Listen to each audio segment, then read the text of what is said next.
Hello, this is Elizabeth Estel, homeschool Christian mom, and I want to show you this multimedia still life that we've been working on. So we set up a still life and we drew it on a piece of tracing paper. And then we colored on the back so we could transfer this to 4x4 pieces of paper, which I used Bristol board. So then I got some transfer graphite paper. You can see maybe some of our markings on the back. And we copied our still life over and over and over and over, so that we had 9 copies of the exact same still life. So everyone had 9 copies of their own still life. Then each still life we're doing in a different media. So this one was watercolor, and it acted a little different because the watercolor was on Bristol board.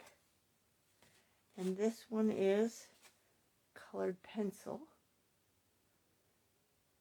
And then I had a student do try hers in marker today and colored pencil, and we're going to try to finish it up next week. But we have pencil, colored pencil, pen and ink, markers, pastels, acrylic, watercolor, and then we're going to do one that has mixed media. They can use any of those all together, so that they have a good idea of what each medium does and how it makes their picture look different depending on what they're using.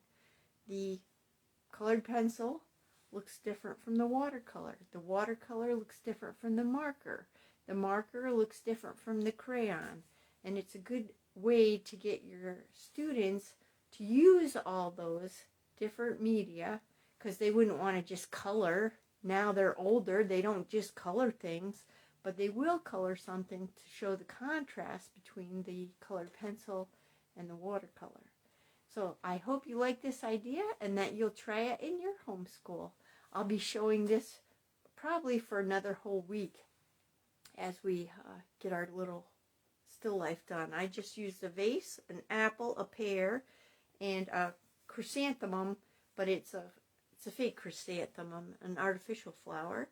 And then I had a little doily. And the vase I made, it's a very loose formed vase because it would be hard for the students to draw it accurately and perfectly. They would get frustrated otherwise. So what art projects have you been doing at your house? It's nice to try something that's a little more difficult. Don't be afraid of it.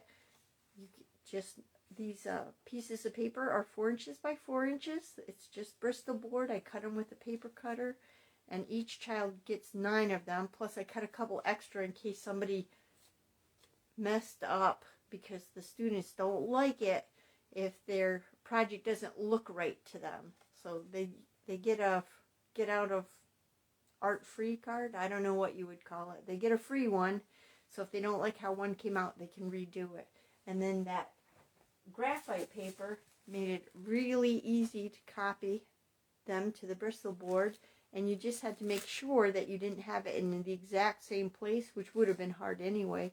So we kept turning or moving our paper a little time each time. And we have a good art project coming out. Thanks for joining me. If you have any questions, please put them in the comments below. And if you are interested in getting an Amazon gift card from me, private message me your email address and I'll get you entered in for that drawing.